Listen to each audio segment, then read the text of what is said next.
Hello friends, Holi వచ్చేస్తుంది కదా.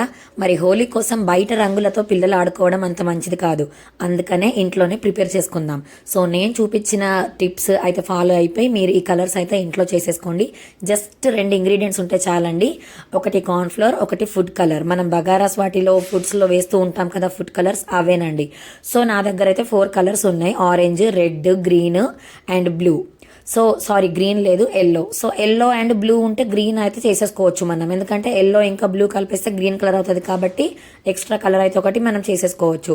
So నేను ఇక్కడ ఫస్ట్ అయితే వాటర్ తీసుకున్నా. వాటర్లో కలర్స్ అన్ని కలిపేసుకున్న తర్వాత అందులోనే కార్న్ఫ్లోర్ కూడా కలిపేసుకున్నా. అండ్ ఇక్కడ మీకు కొంచెం సెంట్ కావాలి అనుకుంటే, అంటే కలర్స్ అన్నిటివి పర్ఫ్యూమ్ లాగా రావాలి కొంచెం స్మెల్, అంటే మనం కిడ్స్కి యూజ్ చేసే పౌడర్ ఉంటుంది కదా, టాల్కమ్ పౌడర్, అదే వాడుకోవచ్చు ఇందులో. సో నేనైతే కొంచెం హిమాలయ పౌడర్ కూడా మిక్స్ చేసిన, అది వీడియోలో చూపెట్టలేదు, కొంచెం స్మెల్ బాగుండాలనేసి. సో మీరు ఏదైనా మీరు ఇంట్లో వాడుకునే పౌడర్స్ని కలిపేసుకోండి. అండ్ ఇక్కడ ఇది మొత్తం కలిపేసుకున్న తర్వాత మనం ఎండలో ఎండబెట్టాలి వీటిని. అంటే నేను మార్నింగ్ 7 to 8 కల్లా చేసేసుకున్నా ఇదంతా ప్రిపరేషన్. నేను ఇంకా మార్నింగ్ 8 కల్లా టెర్రస్ పైన పెట్టేసుకుంటే మళ్ళీ ఈవినింగ్ 4కి తీసిన, మొత్తం మంచిగా ఎండిపోయింది, గట్టిగా అయిపోయింది. నేను చేయితో ఇలా పలగొడితే పగిలిపోతుంది, చాక్ పీస్ లాగా చూడండి. సో ఇలా స్పూన్తో తీసేసి మొత్తం ఇట్లా స్మాష్ చేసుకున్నా, పౌడర్ లాగా అయిపోయింది. ఇంకా స్మూత్గా రావాలంటే మిక్సీ పట్టేసుకున్నా.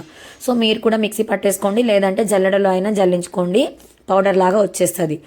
సో మన పిల్లలు ఎంతసేపు అయినా ఈ కలర్స్తో ఆడుకోవచ్చు, అస్సలు భయపడక్కర్లేదు. అండ్ ఈ వీడియో మీకు నచ్చితే చిన్న లైక్ చేసి సపోర్ట్ చేయండి. అండ్ కొత్తగా చూసేవాళ్ళు మన ఛానల్ని సబ్స్క్రైబ్ చేసుకోండి. ఈ వీడియోని మీ ఫ్రెండ్స్ అండ్ ఫ్యామిలీ మెంబర్స్కి అందరికీ షేర్ చేసి వాళ్ళ పిల్లలకు కూడా ఇలాంటి కలర్స్ చేయమని సజెస్ట్ చేయండి. అండ్ వీడియో మొత్తం చూసినందుకు చాలా చాలా థ్యాంక్స్. హ్యాపీ హోలీ.